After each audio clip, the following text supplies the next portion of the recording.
Welcome back. So today I'm going to go ahead and go over some of the basic commands in the Linux terminal. So there'll be others. There are around 3,000 Linux commands, something like that. I'm not sure, was it actually 2 or 3? It doesn't matter. You don't need to know all of them. It's unimportant. You need to know the ones that you will use. First of all, you need to know the basic ones, and then you move on from the basic ones to the ones that are fit for your purpose. And then over time, you basically learn more and more and more and more. And I don't think that there are that many people who know all of them. But it doesn't matter because a lot of them you will never need or use, as they are commands built for specific purposes. Anyway, so the very first command that we will need to learn is the cd command. So these are the set of commands which will help you with the navigation. So you have the cd command, which stands for change directory. Now, pretty much almost all the commands have manual pages. So you type in man cd, and this gives you a ton load of information in regard to the cd command and all of the arguments that can be passed to it. It gives you the syntax, what it is, how it is used, etc. You press Q to actually quit it. Why is the screen going dark?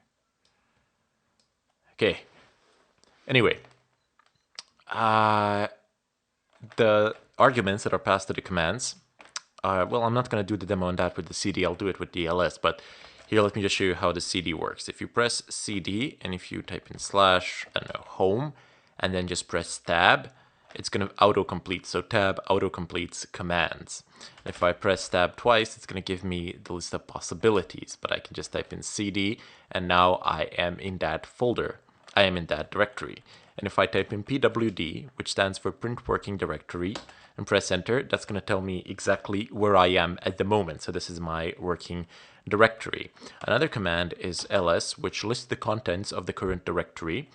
ls can be passed argument. You can pass arguments. So you pass arguments with a dash, and then you specify which argument you wish to pass. And if I state ls-l, that will tell me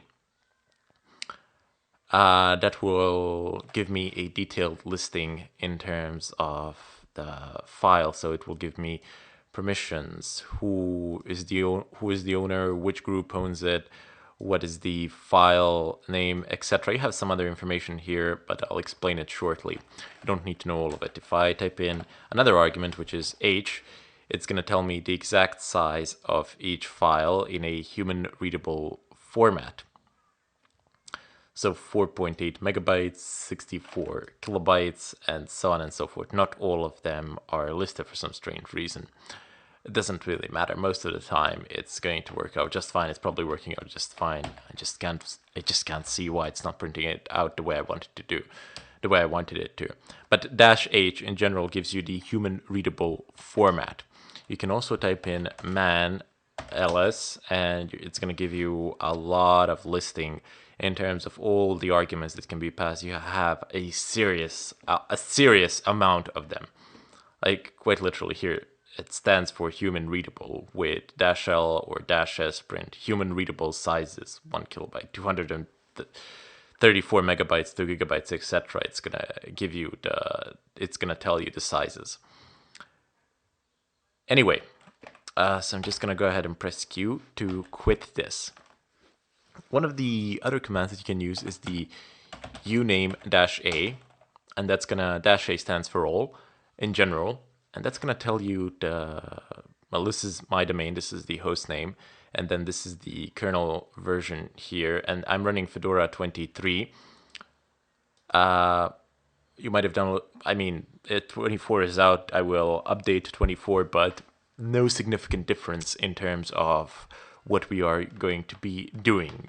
22, 23, 24, and probably 25 will be almost exactly the same for our purpose. If not exactly the same. I mean, there aren't any real differences there that would affect us.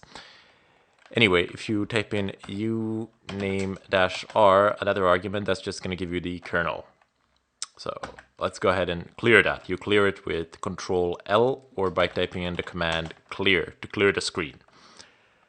There's also a dice command which is called history, history, and it gives you a listing of all the commands that you've typed in. Well, at least 1,000 of them, or however many you've actually configured. You configure it from here. You just go File, Settings, Edit Current Profile. And this is also where you can configure your terminal, how you wish it to look like. So if you go into Appearance, you can like set these colors. I prefer to use this one as it is light on my eyes, or this one. Generally, in between one of the two I pick, it doesn't really matter for me because it's just something, because I spend a lot of time in front of the computer. I always choose the colors that suit my eyes the best. And you see it says scrolling 1,000 lines. So you can alter this any way you like. Actually, let's put it back to the white one, as it is better for you, because you can see it better. Okay, so let's clear the screen. Next up, we're gonna go ahead and take a look at chmod and chown and touch. So if I type in touch and if I type in test, this is going to create a file test. If I type in ls, test is there. There's also ll, a short version of ls-l, and it's still going to be there. As you can see it, it's test is here and it's here. If I press Control to clear the screen. Now if I type in ll space test, I just want to get a listing for a particular file. I can see that the chronic, which is the user that owns the file test, and the group chronic owns the file test as well. These here, dash stands for a file. You have a D, which stands for a directory, and L, which stands for a link. I think you have a few more of them for pipes, etc., but doesn't really matter now. We'll get into pipes when we start messing around with traffic down along the merry road. So you have the first three signify the permissions for the user. The second three signify the permissions for the group. And the last three signify the permissions for the world, so what anybody else can do to the file. And these are called discretionary access controls. This has nothing to do with mandatory access controls, which is SC Linux. So this is just the first layer of security. If you can chmod and you can change the permissions by typing in a set of numbers like this. 777 is the global set of permissions. I would strongly suggest that you go out onto the net and you take a look at chmod and man chmod, because it's such an extensive, well, maybe not that much of an extensive command, but you see these permissions, they have a logic of their own. So chmod, if you type in like 777, that's a global mode, but you can also type in 055 or something like that, and that's gonna enable you to give different permissions. But you need to take a look at these numbers and what each one of them represents here. Actually, let me just go ahead and look it up for you. File permissions. There was a very good explanation on the net out there for this. It's not really an explanation of the chmod. It just gives you the listing on the numbers. And the listing on the numbers is the thing that I'm looking for now. Yep, there we go. So if you 4 stands for readable, 2 stands for writable, and 1 stands for executable. But you see these R, W, and X? Well, they can also be used, and I can do this. chmod, instead of typing in numbers, I can just type in +X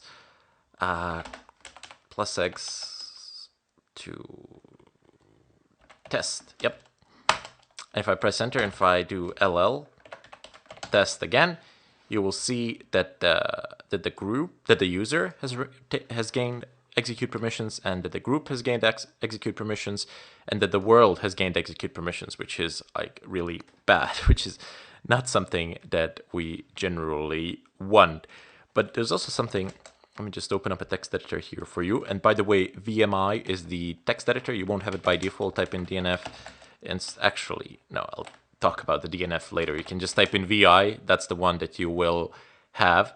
And with VI, type in tests, I don't know, 0, 1. And let me just go ahead and copy paste these. I don't actually need to do this. This is just from my notes. +2 + 1.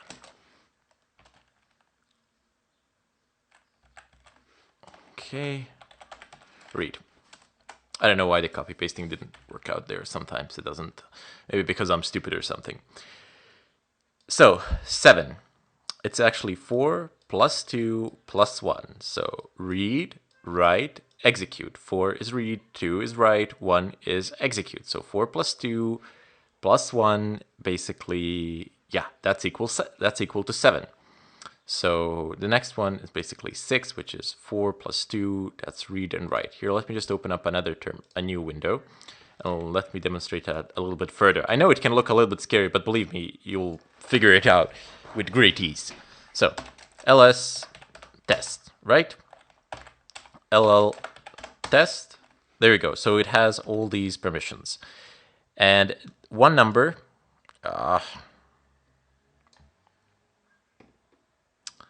so like, yeah, there we go. So look, if you specify one number, so chmod, and the first number will signify the permissions for the user. So if I don't want to give any permissions to the user, I will type in 0 because that's none of this.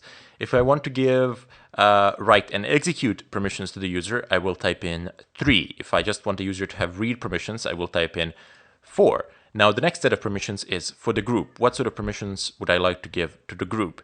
Well, let's say that the group can read from it, so 0, 4. And the last permission to the world shall be 0 as well, so test. So this, let me start, you're gonna have 3 dashes here, and you're gonna have a dash here, a dash here, and it will be, it will, let me just see it, read, write, execute. Right, you will have 2 dashes here, and this will be readable. So let's see how that actually changes. Let's test, and there we go. So nobody has any permissions other than the group, which actually has only read permissions. I type in cat test permission denied, because this particular user within this group does not have that permission. If I was some other user within the same group, I would be able to mess around with it. If I let's go ahead and do a little bit more. So chmod, if I would like to give permission to that particular user to read it and the group, I would just type in 4 for the user to read and 4 for the group to read, and 0 because I do not wish to allow anything to the world. And I type in test, and I type in ll test. There we go. Now the user and the group can actually just read through it, but they cannot write anything to it, nor can they execute anything, nor can anybody else. And if I type in cat test, I can access it. Cat is another command which actually flushes out the contents of a file. Let me just see if I can find a file. There we go. If I type in cat x.log temp, you see this is going to cat out everything that's in it. It's just going to push the contents of the file onto the screen. So very useful command that we will use extensively. This is how the permissions, the discretionary access controls work. I'm sure you figured it out. If you didn't, take a look at it. I mean, it's not really that complicated. They've actually made it extremely simple. Okay, so now we're gonna go ahead and take a look at some other commands as well. Let me just go ahead and increase the size of this. You have move. So move command actually moves a file or a folder from one path to the other. So if I have test And if I move it to home chronic documents, it's gonna be moved from that folder to the other one. And if I type in home chronic documents test, it's going to be here and it will retain all the permissions that it had previously. Another command is rm. It's going to remove write protected regular empty file. Yes, goodbye, that will remove it. If you wish to remove a folder, you need to type in -rf, and it's going to actually remove a folder. Be very careful with move command, with rm command, which stands for remove, because once you have deleted something, there really isn't any real way of getting it back. So it's not like in Windows where you put it into a trash can or something like that. Once you have deleted it with rm, it's gone. Say goodbye to it. Never gonna see it again. There are a few others, but I'm gonna cut the tutorial here and we'll come back in the follow-up.